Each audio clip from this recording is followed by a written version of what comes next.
Que a doce paz do Senhor Jesus, essa paz que excede todo entendimento, seja com você, peregrino da jornada de fé. Eu sei que a peleja é grande, a labuta é maior ainda, mas a vitória é nossa, pelo sangue de Jesus. Em Cristo Jesus é que somos mais do que vencedores, em todas as aflições que precisamos enfrentar e diante de todas as dificuldades que surgem na caminhada.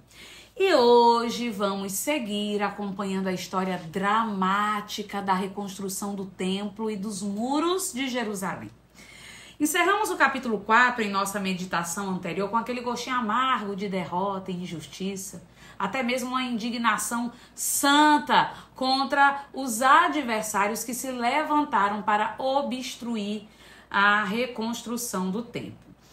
Diante da intriga tramada pelos samaritanos, o que aconteceu? O rei ordenou o embargo da obra, mandou todo mundo parar. Vimos, inclusive, que eles buscaram inquietar os que estavam trabalhando nessa reconstrução, até pagando pessoas para lançarem palavras de desânimo na mente dos que estavam envolvidos nesta obra. Oh, meu Deus, por que o diabo tem dinheiro para fazer o mal e nós não temos dinheiro para fazer o bem? Voltando. É nesse cenário que chegamos no capítulo 5 de Esdras. Tá com a sua Bíblia aberta? Pois bem, antes de prosseguirmos, eu preciso lembrá-los de que o nosso maior propósito com esses devocionais é extrairmos de cada capítulo uma lição espiritual que possa ser aplicada em nossa vida hoje. Por isso mesmo eu não estou aprofundando nos detalhes periféricos, como cronologias e datas.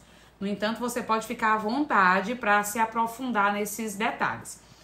Mas eu preciso dizer aqui que desde quando saiu a ordem para que a reconstrução parasse, alguns afirmam que se passaram 13 anos e outros já dizem que foi um período de 18 anos até eles voltarem a trabalhar na reconstrução.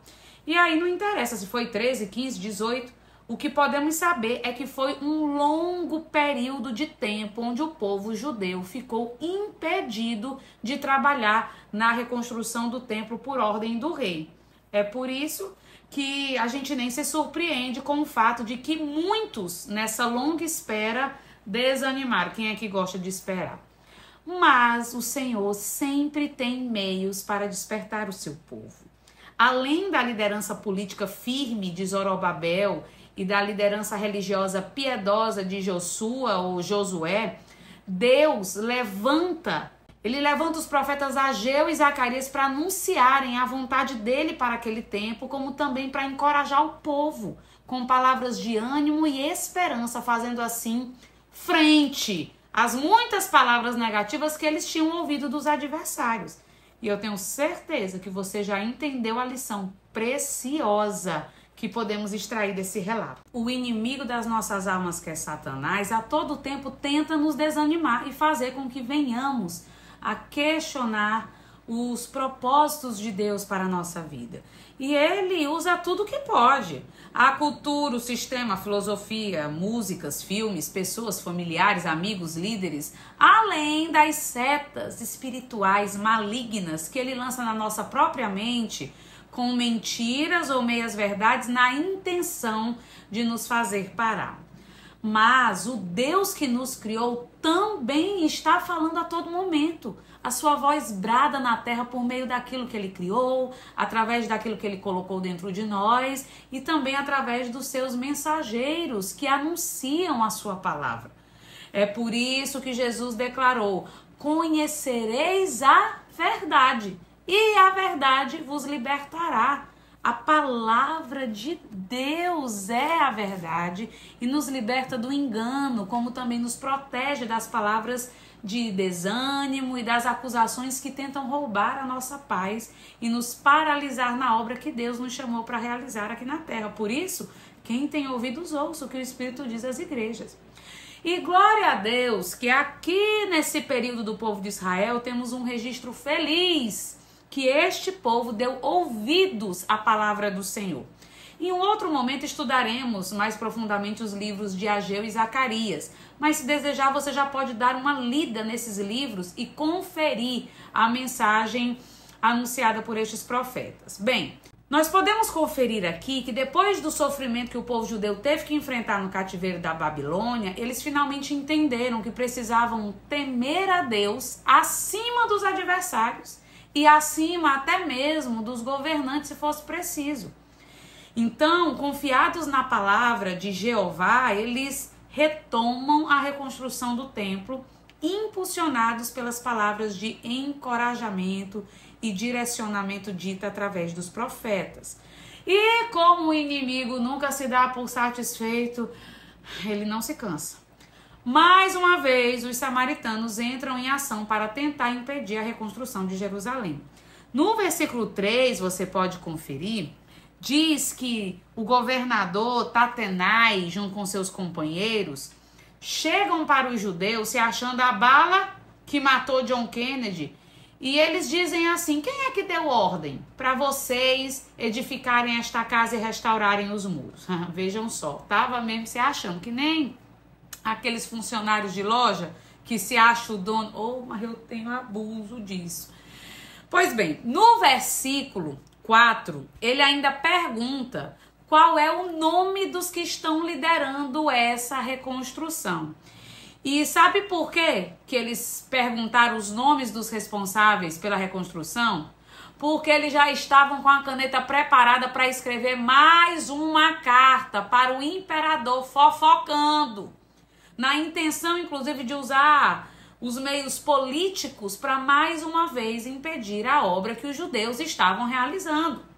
Dos versículos 7 ao 17 é o conteúdo da carta que eles escreveram ao rei. E eles começam dizendo que foram lá pleitear os interesses do rei e perguntaram quem é que tinha autorizado aquela reconstrução e os nomes dos responsáveis.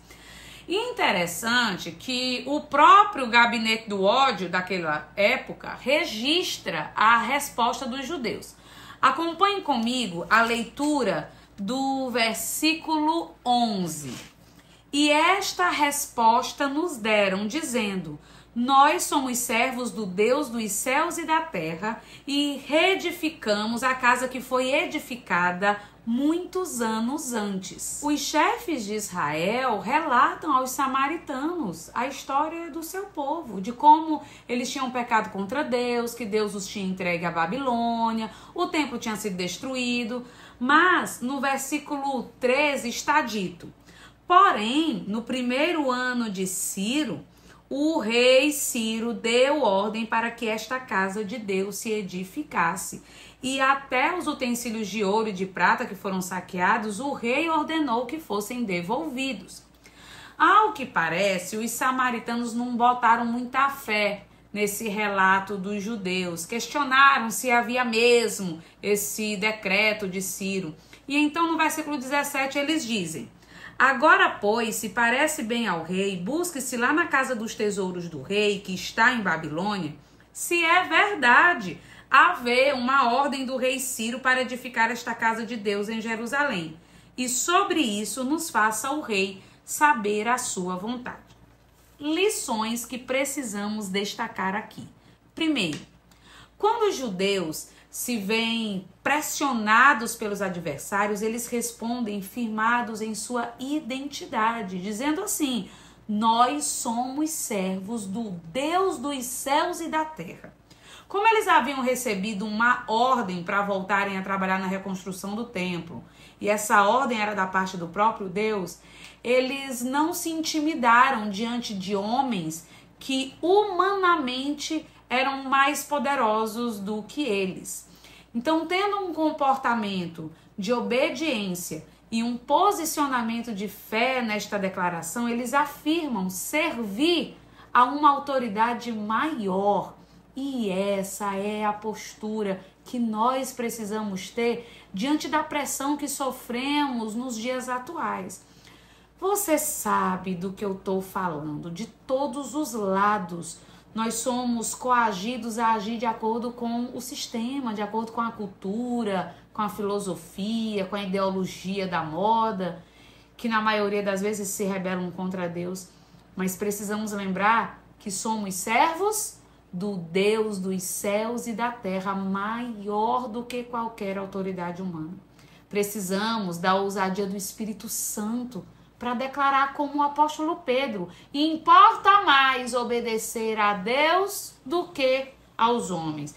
Eu não estou aqui incitando você a desprezar os homens, a desrespeitar as autoridades, a fazer baderna, a ser um anarquista, de forma alguma. Mas, se formos colocados diante de uma encruzilhada onde precisamos decidir entre agradar a Deus ou aos homens, escolha agradar a Deus e declarar: eu sirvo ao Deus dos céus e da terra. Declare-se, posicione-se, mas com humildade, também com firmeza. Até na lei humana, que é falha, o empregado pode descumprir uma ordem de seus superiores se esta ordem for ilegal. Avalie nós que vivemos pela lei superior declarada pelo próprio Deus. Por isso, tenha convicção de quem você serve e não tenha medo de se identificar como servo do Deus dos céus e da terra, porque os covardes, os tímidos, aqueles que não se identificam como filhos de Deus, Jesus diz que o Pai também se envergonhará deles, naquele grande dia. Segunda grande lição. Diante da oposição dos samaritanos, o povo de Deus buscou se defender dentro da legalidade. Quem é de Deus, honesto, sincero, não usa de subterfúgios para se defender. Não precisa forjar provas ou documentos. Por isso mesmo, eles declararam que o rei Ciro havia dado essa autorização e estavam confiados, na verdade, para terem os seus direitos assegurados. Diante das acusações, devemos sempre estar seguros de que a verdade prevalecerá. Talvez não no nosso tempo, nem do jeito que a gente queria, mas de um jeito ou de outro, fique certo que a justiça será feita, aqui ou na eternidade. Mas da nossa preferência, né, Jesus, a gente pede que a justiça seja feita aqui também, glória a Deus. Falando agora da nossa realidade como cidadãos, eu preciso falar algo importante. Eu já vi muita gente perdendo seus direitos porque não tinham nada documentado, porque não observaram prazos, e ainda outros que, se dizendo servos de Deus, forjaram documentos para conseguir benefícios aos quais não tinham direito. Misericórdia, Jesus. Por isso, preste atenção, é importante a gente se informar quanto aos nossos direitos em relação a tudo, porque a falta de conhecimento faz a gente ser destruído, viu? Para depois nós não colocarmos a culpa no diabo. Às vezes foi desatenção nossa mesmo. E judicialmente não temos como comprovar. Aqui, o povo de Deus estava certo que havia um documento que mostraria ao rei que aquela obra havia sido autorizada por Ciro. Por isso, peregrino, lembre-se, nossa peregrinação é aonde? É na terra. Nós ainda não chegamos nas mansões celestiais. Por isso, observe os impostos que precisa pagar, o que precisa ser declarado, os documentos que precisam ser preenchidos, os prazos, para que o leão, que não é o da tribo de Judá, não abocanhe o seu direito e o nosso pouco dinheirinho tão suado, combinado. Terceira grande lição. Mesmo quando estamos vivendo o cumprimento das promessas de Deus, ainda precisaremos travar muitas batalhas. Não se iluda, meu filho. Ao longo de toda essa existência humana, enquanto Jesus não restaurar todas as coisas, enfrentaremos oposição até o nosso último suspiro. O povo deixou o deserto para entrar na terra prometida, mas lá eles tiveram que enfrentar gigantes. E na reconstrução de Jerusalém, o povo tinha alcançado o que parecia ser o mais difícil, que foi o quê? A autorização do imperador persa. Eu até penso que alguns concluíram que o pior já tinha passado. O mais difícil eles tinham conseguido. Certamente eles cantaram: agora é só vitória, agora é só vitória, agora é só vitória, é só vitória.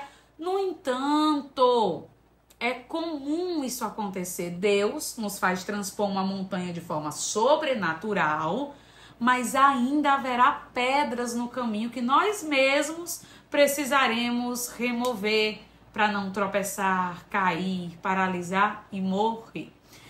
Não é isso que acontece com a gente muitas vezes? Recebemos da parte de Deus o mais difícil, a bênção de alguém muito importante, uma vitória, a ajuda de alguém que nós nunca imaginávamos e acabamos enfrentando oposição do irmão do lado, às vezes da nossa própria família. E por que que isso é uma grande lição para nós?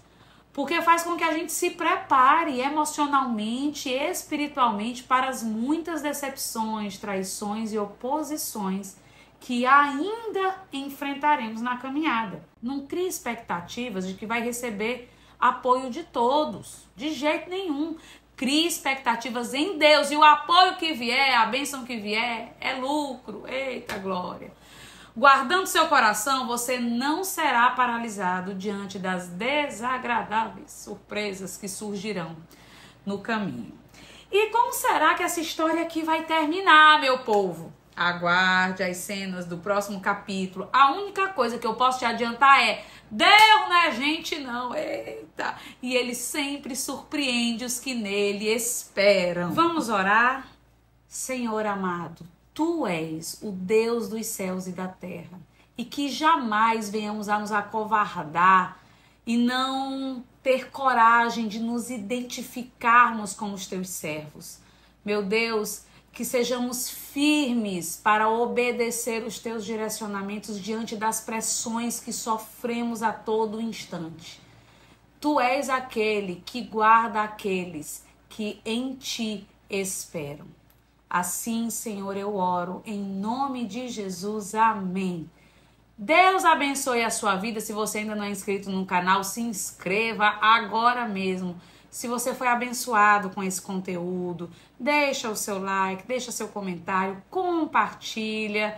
Escreve aqui o que mais tem te impactado nesse livro que nós temos estudado, que é o livro de Esdras. E eu espero que possamos continuar caminhando juntos até Jesus nos chamar pelo nome. Deus te abençoe.